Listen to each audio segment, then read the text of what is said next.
Much all the journalists and the reporters who have gathered here at our request.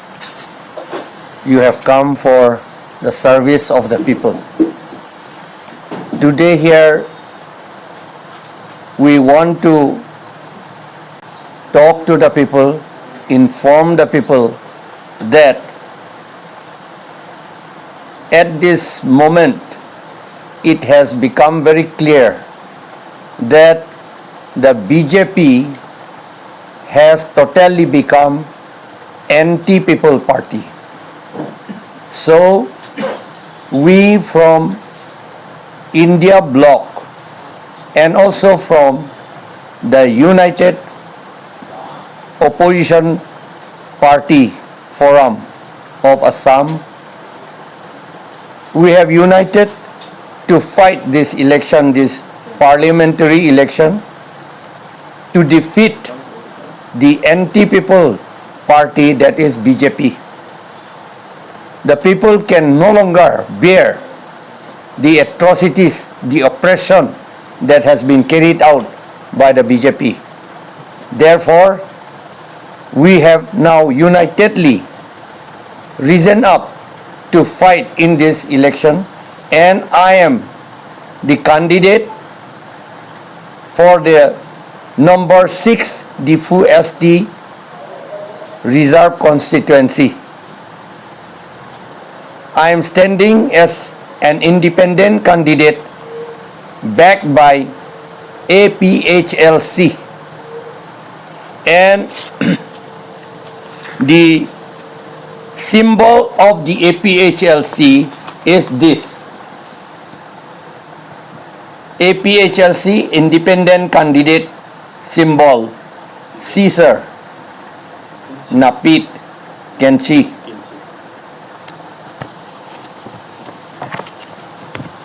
Here we are very happy to announce that not only the APHLC but other parties who are for the welfare and goodwill of the people we have joined together here in Karbi Anglong, West Karbi Anglong and Di Mahasao or North Kachar Hills to fight in this election and to win it. Not only to fight, but we will win it, because the BJP diluting the powers of the 6th schedule, by diluting the power of the 6th schedule, they have turned it into a general district. The general district is all right if the Dimasa people, the Kuki, Mar, Khasis and other Jeminagas and all, if they have risen up to the level of the general people, we do not mind. But we are still backward. We still need some more time for rising up to the level of the general people. So we want the 6th schedule to continue with all the powers that has been in it from 1951.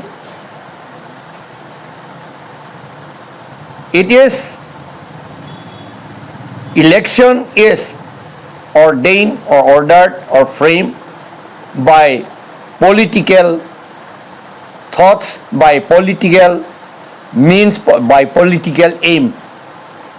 So we are fighting a political war. It is a war.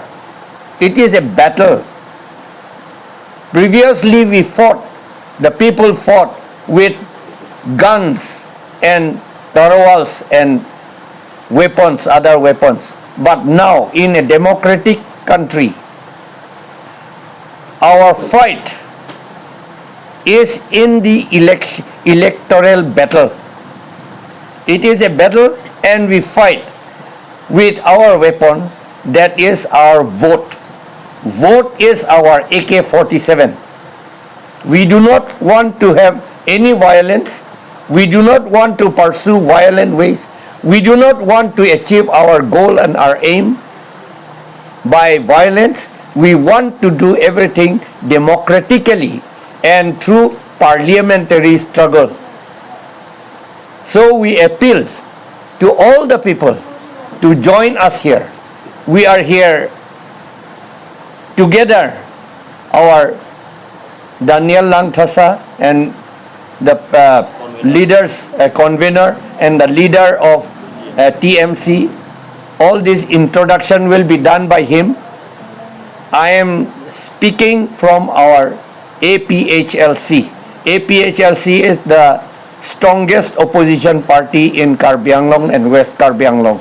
And it is also getting strong here with the help of our TMC and other independent candidates and AAP, also Aam Aadmi Party.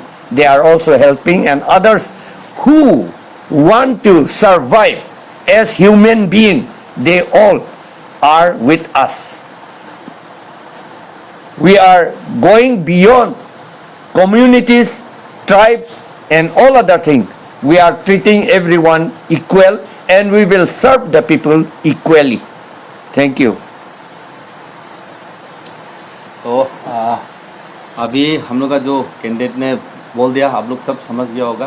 तो आज में हम लोग तृणमूल कांग्रेस दिमा Hasao committee की तरफ से जो हम लोग का डिसीजन है वो आज में आप लोग के सामने में डिक्लेयर किया है। और किस लिए हम लोग APLC कैंडिडेट जे खतर जी को किस लिए हम लोग सपोर्ट करने का डिसीजन लिया है, आप पूरा जनता को जानना मांगता है।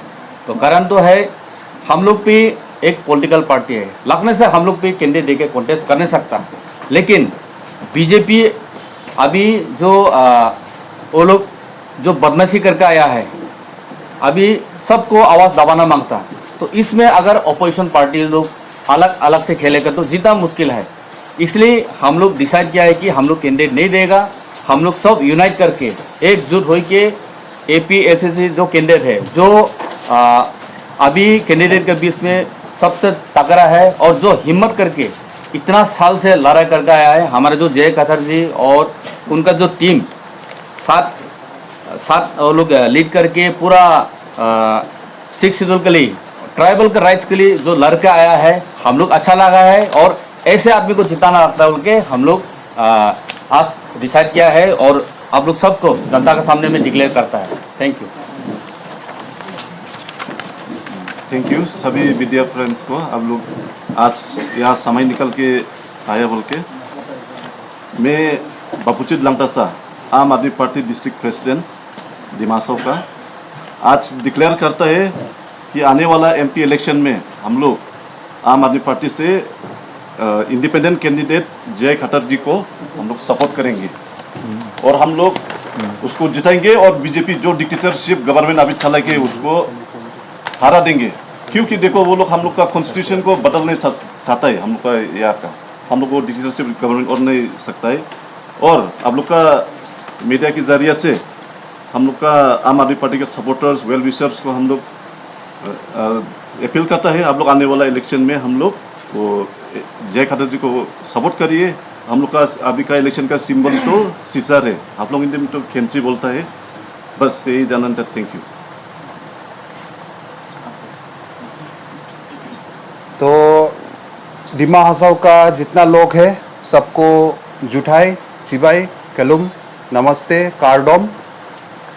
तो आज बहुत ही इम्पोर्टेंट दिन है क्योंकि आज यहाँ में अलग अलग पार्टी का, TMC का, आम आदमी पार्टी का और कोई इंडिपेंडेंट कैंडिडेट्स और बहुत सारा अलग अलग आदमी लोग जुड़ के आया। हमारा जो APHLC पार्टी का कैंडिडेट हमारा ये लोकसभा इलेक्शन में श्री JI कथार जी को सपोर्ट करने के लिए हम लोगों सब आया है। तो हमारा तरफ से भी हम बोलता है कि जितना मेरा सपोर्टर्स, वेल विशर्स है और मोस्ट इम्पॉर्टेंटली थोड़ा आगे में जैसे आसिंग जी ने भी बोला और अवोजित जी ने भी बोला, आज का दिन में जो 6 शेड्यूल के बारे में चिंता करता है, 6 शेड्यूल को बचाने के लिए करने तो मांगता है लेकिन क्या करेगा वो सोच के नहीं मिलता। आप लोगों को वही अपील करने आया है कि जैसे हम लोग को कैंडिडेट ने बोला है, ये एक तो बैटल है, एक तो फाइट है, लेकिन ये फाइट को हम लोग को बंदूक से नहीं, हम लोग को वोट से हम लोग को जीतने सकता है, नॉन वायलेंट होके। तो आप लोग को हम अपील करता है कि हम लोग को जो कैंडिडेट है श्री JI कथार जी को, उसको आने वाला इलेक्शन में डिमा हासाओ से भी फुल सपोर्ट हम लोग देने के लिए, कार्बी आंगलोंग से भी फुल सपोर्ट मिल रहा है और हम लोग डिमा हासाओ से भी हम लोग सपोर्ट देने के लिए। हाँ, APHLC जो पार्टी है, हम लोग को डिमा हासाओ में तो अभी ये पार्टी इतना एक्टिव नहीं है, लेकिन आज हम लोग ये जमाव जो हुआ है वो पार्टी पॉलिटिक्स से बढ़ के हम लोग को सोचने के लिए अभी लास्ट चांस है, इसलिए हम लोग को सब आया है। हम आप लोग को एक तो पर्सनली एक चीज भी बोलना मांगता है। आज देखो हम लोग यहाँ में सब आया, आप लोग मालूम है कल परसों हम लोग का काउंसिल का इलेक्शन हुआ था और हाफलोंग कॉन्स्टिट्यूएंसी से हम एज एन इंडिपेंडेंट खड़ा हुआ, आचिंग जी इधर से TMC से खड़ा हुआ, बाबूजी जी इधर आम आदमी पार्टी से खड़ा हुआ। सोचने से तो हम लोग तो पॉलिटिकल राइवल्स है और आजकल का दुनिया में ऐसा हो गया कि जो पॉलिटिकल राइवल होता है वो तो दुश्मन, मतलब कभी दोस्त हो ही नहीं सकता। यहाँ में आज का दिन में कोई दूसरा पार्टी में वोट दिया बोलने से तो फैमिली का अंदर में भाग भाग हो जाता है, कभी बात नहीं करके रह जाता है। आजकल ऐसा हो गया, गांव गांव में भी, टाउन टाउन में भी, आप लोगों भी मालूम है। लेकिन फिर भी हम लोग कल परसों ही अलग अलग एक दूसरे के साथ हम लोग लड़ाई किया, लेकिन आज हम लोग एक साथ क्यों आया? एक साथ क्यों आया? क्योंकि हम लोग को ये जो इलेक्शन है, ये हम लोग को लोकसभा में हम लोग को एक तो कैंडिडेट भेजना है। ये हाफलोंग का फाइट नहीं है, ये माहूर का लिए नहीं है। हम लोग शेमखोर को लिए एक तो लीडर नहीं चुनते हैं, अभी माइबंग वेस्ट के लिए नहीं चुनते हैं, जीनाम को लिए नहीं चुनते हैं, खारपोंग को लिए नहीं चुनते हैं।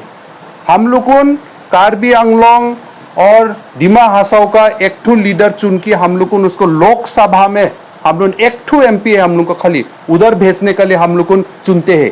ये तो चीज हम लोग अच्छा से समझना है।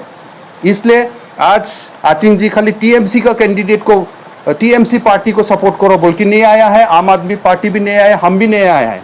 बल्कि हम लोग को थोड़ा दिन पहले तो एक दूसरे के साथ अगेंस्ट में हम लोग लड़ा था, लेकिन वो अलग इलेक्शन था, ये अलग इलेक्शन है। हम लोग को एक रिप्रेजेंटेटिव चाहिए जो 6 शेड्यूल के बारे में बात करता है। और हम लोग का जो कैंडिडेट है बहुत लोग को मालूम नहीं होगा, इसलिए हम बताना चाहता है कि रिटायर्ड IAS ऑफिसर है, बहुत लकी है हम लोग को ऐसा क्वालिफाइड वाला मिला। आजकल का दुनिया में ऐसा हो गया कि जिसका पास पैसा है, जिसका पास क्रिमिनल रिकॉर्ड है, वो लोग ही मतलब लीडर बनता है, वो लोग को ही टिकट मिलता है, ऐसा हो गया। तो ऐसा होने से हम लोग को नया जनरेशन को हम लोग क्या सिखाते हैं? कल अगर हम देश को सेवा करने मांगेगा तो हमको क्या बोलेगा बच्चा को? पढ़ाई लिखाई करो, IAS ऑफिसर बनो, उसके बाद में तुम पॉलिटिक्स भी में भी निकालने सकता, ऐसा बोलेगा ना? पहला से ही तुम डिमांड करने शुरू करो आदमी लोगों को, साथ में मर्डर करो, नहीं तो चोरी करो, नहीं तो ठीक से ब्लैक मनी जमाओ, उसके बाद ही तुम लीडर होगा। ये रॉन्ग मैसेज आज के दिन में हम लोग को जनरेशन में जाते हैं, बोल के हम लोग को जनरेशन यूथ लोग भी आज के दिन में मिसगाइड होके ऐसे गलत रास्ता में जाते हैं और हम लोग को पूछता है क्यों ड्रग्स लेता, क्यों ऐसा होता बोल के। इसीलिए आज के दिन में सबसे क्वालिफाइड हम लोग का कैंडिडेट, जितना पार्टी में से सबसे क्वालिफाइड कैंडिडेट हम लोग को रिटायर्ड IAS, कितना सारा डिस्ट्रिक्ट का DC बन के आया है, वो हम लोग के साथ में आज है। और पॉलिटिकल फील्ड में उतरने के पहले, रिटायरमेंट होने के बाद, IAS होने के बाद में भी हमेशा 6 शेड्यूल के बारे में अवेयरनेस देती आया है। हम खुद भी 2016 में याद है, हम भी उस टाइम में पॉलिटिक्स में नहीं उतरा था, लेकिन हाफलोंग में भी आया था एक टू अवेयरनेस कैंपेन करने के लिए। एक बार नहीं, बहुत बार आया है। तब उस टाइम में हम भी उसका स्पीच सुन के बहुत चीज मालूम हुआ कि 6 शेड्यूल का क्या क्या पावर्स है। हम भी पढ़ा लिखा है, लेकिन कभी कभी हम लोगों ने पढ़ा ही नहीं किया है कॉन्स्टिट्यूशन को। आजकल हम लोग शुरू कर रहा है। वो कितना साल से एक्सपीरियंस है, हमेशा फाइट किया है। वो लोग ने गुवाहाटी हाईकोर्ट में भी केस किया था, JI कथार जी ने, उसका टीम ने, और हाईकोर्ट से जीत के भी आया और काउंसिल को एक ऑर्डर पास किया हाईकोर्ट के तरफ से कि अपना इलेक्शन रूल्स बनाने के लिए क्योंकि 1952 का बाद से हम लोग अपना इलेक्शन रूल्स बनाया नहीं आज तक, अपना इतना पावरफुल रूल्स है हम लोग को, तो ऐसा करके वो हमेशा फाइट करके आया है। और इसलिए हम लोग को एक तो विश्वास है कि आने वाला दिन में भी अगर 6 शेड्यूल को लेके कोई एक आदमी बात करेगा तो कैंडिडेट जितना कैंडिडेट में से है तो यही कैंडिडेट बात करेगा बोल के हम लोग को आशा है, विश्वास है, और वो विश्वास भी नहीं तोड़ेगा। हम लोग को वो सब हम लोग को होप रख के यहाँ में बैठा है। तो इतना बोल के हम आप लोग को डिमा हसाओ को जितना आदमी है वो लोग को रिक्वेस्ट करेगा कि आने वाला दिन में धीरे धीरे हम लोग कैंपेन भी करेगा, लेकिन आप लोग को नहीं तो बात समझो कि हम लोग का सबसे बड़ा कॉन्स्टिट्यूएंसी है एरिया वाइज, पूरा आसाम में, पूरा नॉर्थ ईस्ट में बोल सकता है, एरिया वाइज हम लोग को सबसे बड़ा कॉन्स्टिट्यूएंसी है। 3 डिस्ट्रिक्ट अभी कवर होता है ये डिफू लोकसभा कॉन्स्टिट्यूएंसी में, तो सब कोना कोना जगह में तो हम लोग का कैंडिडेट पहुंचने सकेगा भी नहीं होगा, लेकिन आज का दिन में हम लोग को जो मैसेज है वो पहुंचना बहुत जरूरी है। पंचायती सिस्टम यहाँ में अनकॉन्स्टिट्यूशनली हम लोग को डिस्ट्रिक्ट में डाल दिया। 2019 से हम लोग सब अलग अलग ग्रुप, अलग अलग पार्टी बोलो, अलग अलग ऑर्गेनाइजेशन चिल्लाते चिल्लाते चिल्लाते आज तक भी हम लोग का जो बीजेपी पार्टी रूलिंग है माया से भी वो लोग अपना उसको वापस नहीं लिया। वो लोग करना ही है ऐसा। 125th कॉन्स्टिट्यूशन अमेंडमेंट बिल में उधर में पूरा डाल दिया कि पंचायती राज सिस्टम अभी लागू करेगा बोल के। अभी वो राज्यसभा में प्लेस है। इस बार अगर फिर से हम लोग बीजेपी को वोट देगा तो वो लोग को पूरा फ्री एक मतलब पास मिल जाएगा कि अभी तो हम लोग पास कर देगा, क्योंकि अगर हम लोग को नहीं अगर वोट दे देगा तो मतलब हम लोग तो उसको एग्री कर दिया। तो 125th कॉन्स्टिट्यूशन अमेंडमेंट बिल में जो पंचायती राज 6 शेड्यूल में करेगा बोला उसको एग्री कर दिया होगा, तो क्योंकि ऑलरेडी वो राज्यसभा में प्लेस होके है, इसीलिए उसको प्रोटेस्ट अगर करना है तो हम लोग को अपना वोट से भी दिखाना पड़ेगा कि नहीं ये हम लोग को नहीं चाहिए, नहीं तो हम लोग को 6 शेड्यूल खत्म हो गया, अब खत्म पूरा हो गया आप लोग समझो। तो इसीलिए हम लोग को दुख है कि आज का दिन में बीजेपी भी बोलो कांग्रेस भी बोलो वो लोग इसके बारे में कुछ नहीं कर रहा है। 125th कॉन्स्टिट्यूशन अमेंडमेंट बिल में भी नो डाउट बीजेपी तो कर ही रहा है, लेकिन दुख का बात है कि 125th कॉन्स्टिट्यूशन अमेंडमेंट बिल में जो चेयरमैन है वो कमेटी का वो आनंद शर्मा वो तो कांग्रेस का ही एमपी है, तो इसलिए एटलीस्ट उसको तो समझना चाहिए था कांग्रेस एमपी को और इसको रोकना था, लेकिन वो भी खुद चेयरमैन होके उसको अलाउ कर दिया। तो आज के दिन में हम लोग कहाँ जाएगा? हम लोग को कौन नेशनल पार्टी कौन हम लोग उनको माया करता बोल के हम लोग इधर उधर हम लोग भटक रहा है। इसीलिए हम लोग को एक रिप्रेजेंटेटिव भेजना है। इससे एपीएचएलसी पार्टी से आप लोग को इलेक्शन में 500 रुपया मिलेगा ना 1000 मिलेगा ना क्या 2000 मिलेगा, वो आप लोग मत सोचो कि हमेशा वोट में पैसा देके वो लेगा, वो मत सोचो। अगर हम लोग को 6 शेड्यूल बचाना है आज के दिन में तो हम लोग को एक तो स्ट्रॉन्ग एक तो मैसेज भेजना है दिल्ली में लोकसभा में, वो हम लोग का कैंडिडेट ही भेजेगा। इतना बोल के आप लोग को हम फिर से रिक्वेस्ट करता है कि 26 अप्रैल को आप लोग जब वोट देगा ये कैंची सिंबल में आप दीजिएगा। इंडिपेंडेंट है एपीएचएलसी, अभी तक पूरा फुल्ली रजिस्टर्ड पार्टी नहीं है बोल के इंडिपेंडेंट होके आएगा, लेकिन कोई बात नहीं है। आप लोगों ने ये कैंची को आप लोगों ने याद करो, ये है सिंबल, और आने वाला दिन में आप लोग को सपोर्ट हम लोग को आशा करता है कि फुल सपोर्ट मिलेगा हम लोग को, और जैसे भी हम लोग को सक्सेस कराएगा ये 6 शेड्यूल को बचाने में। Thank you.